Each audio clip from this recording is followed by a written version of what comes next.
Hello fellow cultivators. So the Fireblade video in my channel is probably the most played video in the entire channel, and I know it is very powerful. And so basically, in the late game or end game, with all the cooldown reduction from blood energy, etc., you get 0 cooldown of the special skill, and this grants you crazy power because your attack is literally per frame, and if you have 60 FPS, which means you do 60 special skills per second, so you've got explosive attack. However, many people will ask me that, but those are end games. What about middle game ones, like when you are in Narsen Soul, something like that? What are you gonna do? Is Blade still viable? So Blade, we all know, in the beginning of the game in Chaos, it's a bit difficult because of the quite low range.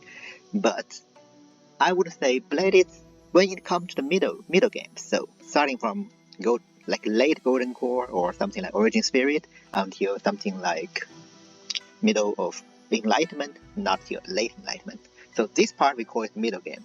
And a lot of builds actually suffers in this range because initially, as long as you have the good range and good dodging, you remember boss attack patterns, you can pass it relatively easily.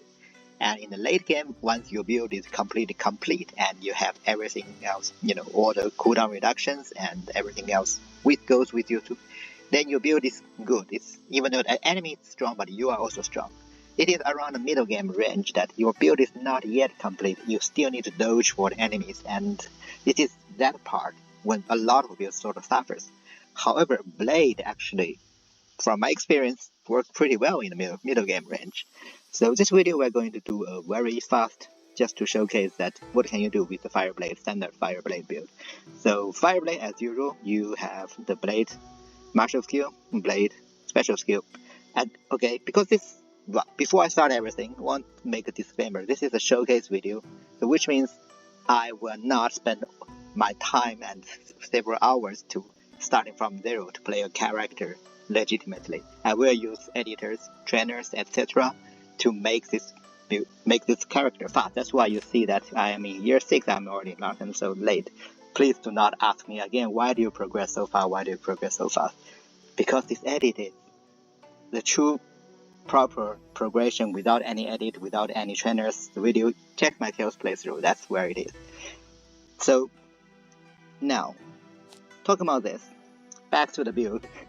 So here, of course, everything, because we're using trainers, so everything is red, but a lot of those sub skills like 50% damage, 7% damage, you don't need them to be red.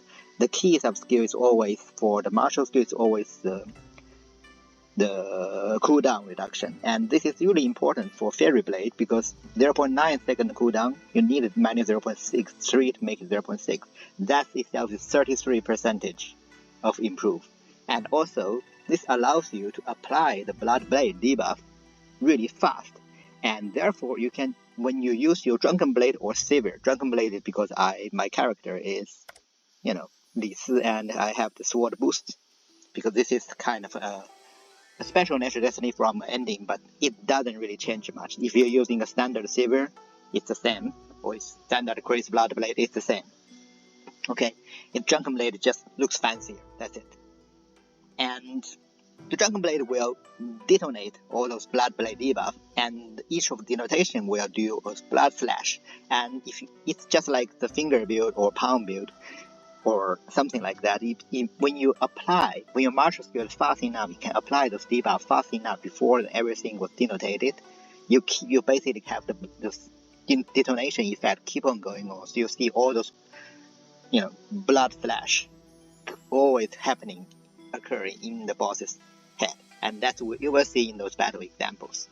So that's it. And of course, Fireblade, which means you need to use the motion skill, fire motion, to generate fairy flames, as well as the fire secret manual. All these things is normal for every fairy flame generator. Your damage increase 8%, and everything else, if you want its best mastery, is always sword mastery because they have better cooldown. And here we got like 3 cooldown plus another 50% cooldown. Looks pretty great, but it is actually quite viable in nowadays version because you have the enigmatic stone, so it is actually much easier to gain a very good mastery like this. And And this is the same reason why my move actually have four different special attack skills to make my attack around 100, 1000 even without any tavern attack buff. And this is actually done legitimately because I already got like 2 moves pretty good, each of them with 2 special attacks, and I used 2 enigmatic stone to merge them together, and this one, great move. So now apart from that, I'm using Golden Core Sutra, so not that much useful. Normal, nothing so technique for the defense, and Golden Core Guide just for the shield, of course, and the Golden Core Divine Power Fist for better critical damage, but this actually requires you to stun the enemy. That's why normally I will use the Rushing Thunder for Eye of Providence. But even if you're using the Gourd, you don't use this critical damage build. You can always eat that mushroom, which naturally increase your damage 3 times, so it's the same thing. And yeah, basically that's everything. And then we have a Sword Ultimate and Golden Core, because I cannot learn the Sword nothing so yet. But the main thing of this is not for its damage, but mainly for the duration of this ultimate skill, the cooldown of martial skill minus 50%. So this minus 50% plus this minus 0.3% naturally, and plus the minus 25% from the mastery make your martial skill fast enough to keep the blood slash, basically the triggering the detonation of the blade effect, keep there all the time. And this can be done without any martial skill specification, because to be honest, martial skill specification at today's version is a bit outdated. I mean, it's still a very good fate that you might consider to take in the beginning of the game. But for Blade, just to make your early game experience better, I would really recommend you take Conceal Nirvana. I mean, maybe you don't get it, you don't find a sect have this thing at the foundation, so you still become sect leader, use the ancient page, change your sect destiny, and when you break through the Chikanization, around that time you can get Conceal Nirvana, because Blade is all about you get hit, I mean you can recover all the HP back if you do not get one shot, and Conceal Nirvana is that thing that keep you not get one shotted.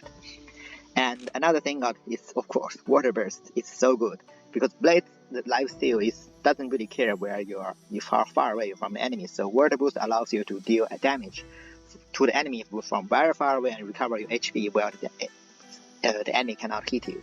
Apart from that, I mean, I got Combat Expertise weapons so that I can cast this ultimate to increase my attack speed. But if you got Combat Expertise Fire, you can just simply use the Fire Phoenix out. It's the same thing.